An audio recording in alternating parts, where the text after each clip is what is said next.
Dulu mantan flagship yang satu ini dirilis resmi di Indonesia di tahun 2019 dengan harga 10 juta rupiah. Bahkan di tahun tersebut juga, ini jadi HP flagship dengan kamera terbaik di masanya. Punya desain layar melengkung dan masih terasa banget feel premiumnya. Harga bekasnya udah mencapai 3,7 jutaan aja di marketplace online. Penasaran ini seri apa? Yuk kita unboxing langsung aja.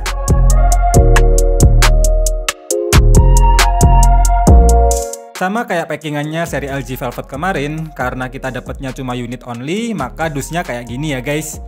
Di dalamnya cuma ada unit HP yang terbungkus bubble wrap yang dibungkus dengan rapi agar HP aman dari benturan.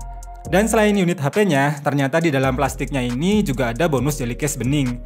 Lumayan lah ya, walau nggak dapat kabel data kayak flagship terbaru saat ini, setidaknya masih dapat aksesoris yang cukup berguna agar HP-nya tidak gampang tergores di bodi belakangnya.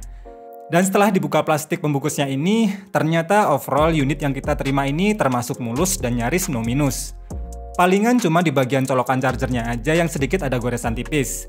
Namun selebihnya tingkat kemulusan bisa saya bilang mencapai 98%, dengan frame yang hanya sedikit berjamur dan bodi belakang dan layar yang tidak ada goresan tipis sama sekali. Meskipun sekarang udah seharga kelas mid-range, tapi feel di genggaman tangan masih terasa banget kelas flagshipnya. Untuk layar yang cuma 6,47 inch jadi berasa compact dan nyaman digenggam. Build quality-nya juga jelas solid dan kokoh banget. Cuma ya sayang aja finishing glossy-nya bakal mudah ninggalin bekas sidik jari. Tapi suka aja ya sama desain layar melengkung di kedua sisinya ini. Bagian bezel atasnya tipis, namun masih agak sedikit tebal di bagian dagunya. Ditambah pakai panel OLED dengan resolusi Full HD+, support SDR10, dan sensor sidik jari di dalam layar yang punya tingkat akurasi yang bagus dan respon yang tergolong cepat. Pokoknya pada bagian desain dan layarnya ini sih jelas masih oke banget. Kalau untuk fitur rating IP68-nya jelas sudah nggak perlu dicoba ya. Karena resiko beli HP bekas gini kan kita nggak tahu pernah dibongkar atau belum. Terus walaupun masih pakai OS Android 9, ternyata di pengaturan bawaannya ada nih mode dark mode supaya lebih menghemat baterai. Cuma ya tetap aja sih minusnya kalau beli versi Docomo gini emang update softwarenya yang jelas nggak bisa diharapkan. Menggunakan chipset Kirin 980 yang berfabrikasi 7 nanometer, dipadukan dengan RAM 6GB LPDDR4X dan ROM 128GB UFS 2.1, performa HP ini jelas masih tergolong mumpuni untuk dipakai saat ini. Saat dites pakai AnTuTu versi 8, skornya bisa mencapai 278 ribuan, dengan skor CPU 89 ribuan dan GPU di 74 ribuan. Untuk skor Geekbench 5 tesnya bisa mendapatkan poin yang cukup lumayan, meski terkesan pas-pasan. 3D Mark di mode Slingshot Extreme juga bisa mendapatkan overall score mencapai 2000-an. Tapi jangan salah ya, dengan skor segini, game SD populer saat ini pun masih bisa dijalankan dengan baik di HP ini. Saat dites buat main game PUBG Mobile, settingannya bisa mentok rata kanan Ultra HD Ultra ataupun mode XDR Extreme. Dan untuk gameplay di mode ekstrimnya pun masih terasa smooth dan minim terasa frame drop.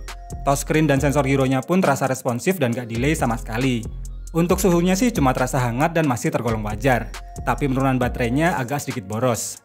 Selama 30 menit bermain, suhunya naik ke 43 derajat Celcius dan baterainya berkurang sebanyak 12%. Yang cukup mengherankan malah saat main game Genshin Impact. Settingan defaultnya berada di medium, namun kalau dipaksa di mode rata kanan 60 frame per second, gameplaynya jadi terasa banget untuk penurunan frame dropnya, beda banget sama game PUBG tadi.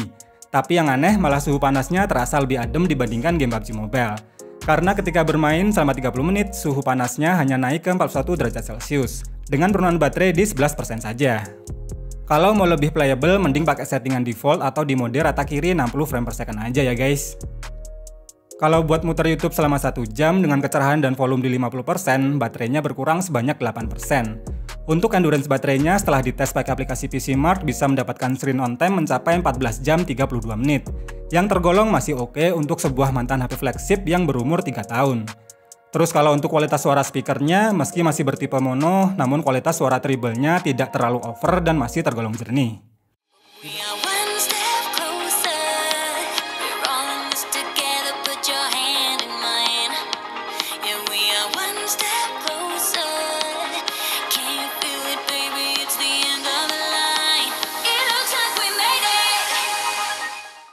Di bagian kamera, HP ini punya setup triple kamera dengan kamera utama sebesar 40 megapiksel dengan lensa dari Leica, yang didukung 8 megapiksel periskop yang support hingga 5 kali optical zoom dan 20 megapiksel untuk lensa ultrawide-nya. Di bagian depan terdapat kamera selfie 32 megapiksel yang bisa merekam video Full HD di mode 30 frame per second. Kalau kamera belakangnya sih bisa merekam hingga 4K 60 frame per second. Ternyata untuk hasil fotonya di tahun 2022 ini masih tergolong oke dan bagus banget. Untuk dynamic range-nya terasa luas dan bokehnya juga terasa rapi. Sudah cukup bagus menghandle backlight, namun kondisi cahayanya harus pas. Jadi hasilnya bisa lebih terasa optimal. Begitupun untuk foto ultrawide-nya yang masih tergolong bagus kalau untuk casual fotografi.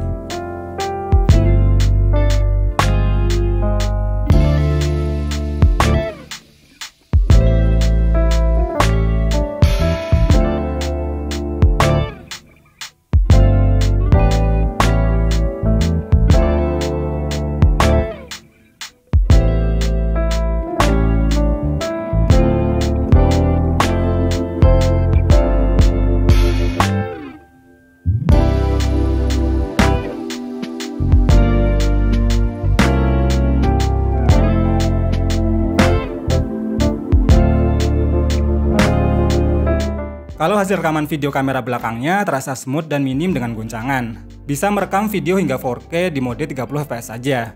Kalau di mode Full HD bisa sampai 60 frame per second. Hai guys, nah jadi ini untuk kamera belakangnya kita tes pertama di 4K.